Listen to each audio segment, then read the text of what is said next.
अस्सलामुअलैकुम to my beautiful viewers present over there. मैं हूं ज़हरा और आप देख रहे हैं मेरा प्यारा सा चैनल लाइफ एंड सॉल्यूशन। तो फ्रेंड्स, कभी ऐसा हुआ है आपके लोगों के साथ कि दिमाग भारी लगे, सोचो तो लैग करे, बात याद करो तो ऐसे लगे जैसे मेमोरी कार्ड ट्रैप्ड हो गया है। आज हम बात करने वाले हैं दिमाग की कमज़ोरी पर, जो बज़ाहिर छोटी चीज़ लगती है मगर अगर इसको इग्नोर किया जाए तो ये डिप्रेशन, एपिलेप्सी और यहाँ तक कि ब्रेन स्ट्रोक तक पहुँचा सकती है। तो बैठ जाओ आराम से, क्योंकि आज मैं तुम्हें बताने वाली हूँ इस बीमारी की असल काजेज़, साइंस, सिम्टम्स और इसका इलाज, वो भी बिल्कुल प्रैक्टिकल और नेचुरल अंदाज में। तो सबसे पहले हम देखते हैं कि दिमाग की कमज़ोरी है क्या।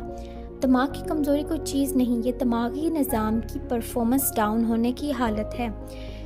जैसे मोबाइल की बैटरी वीक हो जाए तो ऐप स्लो चलने लगती हैं, वैसे ही जब दिमाग के न्यूरॉन्स एनर्जी लॉस करते हैं तो इंसान की याददाश्त, कंसंट्रेशन और एनर्जी भी कम हो जाती है।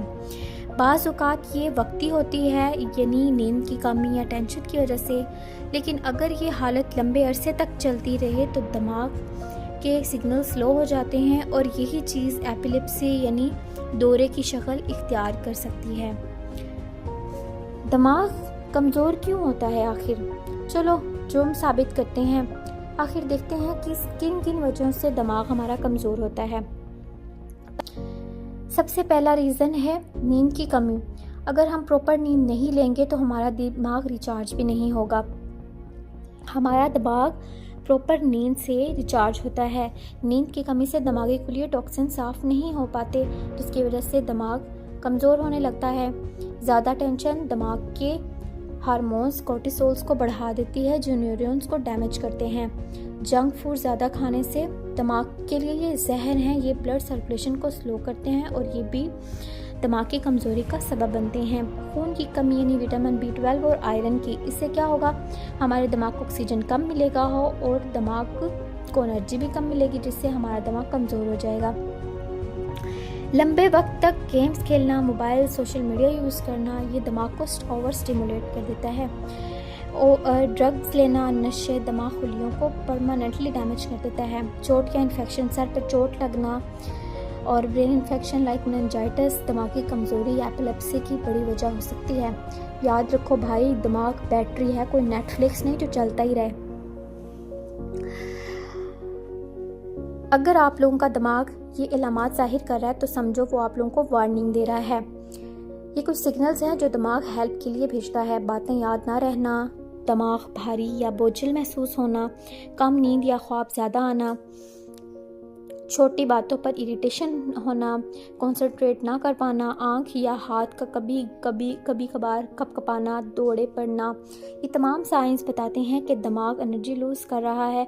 और अगर आप में 3 या ज़्यादा सिम्पटम्स हैं तो ये सब आप पे फिट बैठते हैं। और यहाँ पर अब कुछ ऐसे होंगे जो कहेंगे यार ये तो सारे के सारे ही मुझ पे फिट बैठ रहे हैं। तो वक्त है आप अपने दिमाग को रिपेयर मोड में डालें। अब आते हैं एपिलेप्सी पर। यह दरअसल दिमाग के अंदर बिजली के झटके यानी इलेक्ट्रिकल डिस्टर्बेंस है। दिमाग के सिग्नल्स एकदम इरेगुलर हो जाते हैं और बंदा कंट्रोल खो देता है। कभी चंद सेकंड्स के लिए ब्लैंकनेस, कभी बॉडी जर्क्स और कभी सडन फेंट। लेकिन गलत फहमी यह है कि लोग इसे जिन या सेब कह देते हैं। हकीकत में ये एक न्यूरोलॉजिकल डिसऑर्डर है और इसका इलाज मुमकिन है। अगर किसी को दौरे पड़े तो फ़ौरन उस पेशेंट को ज़मीन पर सीधा लिटाएं, उसको कंफर्ट दें, सर के नीचे कोई नरम चीज़ रखें, मुंह में कुछ भी न डालें और 5 मिनट से ज़्यादा हो तो फ़ौरन उसको अस्पताल दाखिल करें। ये सिंपल केयर किसी की जान बचा सकती है। तो फ्रेंड्स, मेरे पास एक नेचुरल रेमेडी है। अगर आप लोगों में से किसी को या आपके किसी जानने वाले को पागलपन, दिमाग की कमज़ोरी, नींद ना आना या एक दफ़ा उठ जाए तो दोबारा नींद ना आना, दिमाग में खुश्की, एपिलेप्सी, दिमाग में इन्फेक्शन वगैरह हो जाना, इन सब में से कोई इलामात ज़ाहिर होती हैं तो मेरे पास एक ऐसी कीमती ट्रिक है कि जो बारहा नहीं बल्कि हज़ारहा आजमाई हुई है।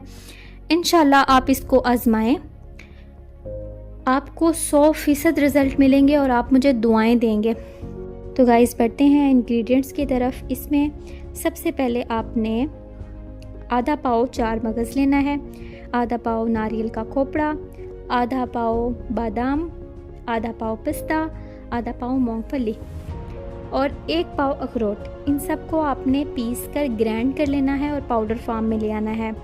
अब आपने असल देसी घी लेना है 1 पाव और इन सब में आपने मिक्स करके इसे चूल्हे पर पकाना है और आपने इसका एक जैसे हलवा टाइप होता है वो तैयार कर लेना है। इसमें हस्बे ज़रूरत आप मिश्री डाल सकते हैं और जो शुगर के मरीज़ हैं वो चीनी या मिश्री को अवॉइड कर सकते हैं।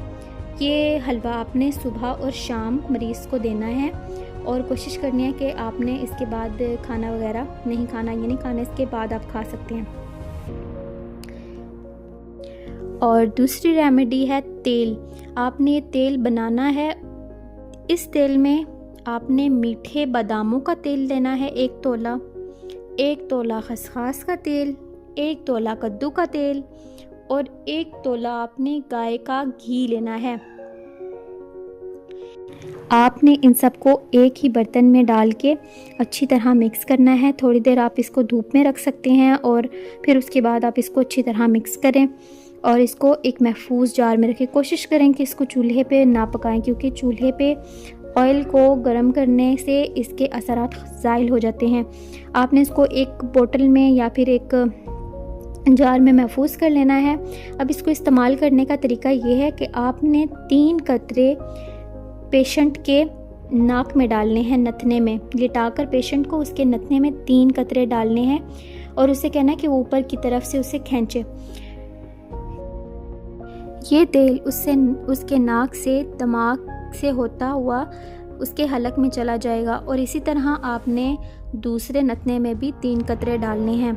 ऐसा आपने दिन में 3 दफ़ा करना है। इंशाल्लाह ताला इससे पागलपन, जो दौरे पड़ना और नींद वगैरह की जितने भी मसाइल हैं वो सब इंशाल्लाह ताला हल हो जाएंगे। ये ट्रिक मेरे पास अमानत थी और मेरा काम था आप तक पहुंचाना। आजमाइश शर्त है, इंशाल्लाह आप इसको आजमाएं, आपको 100% इसके रिज़ल्ट मिलेंगे।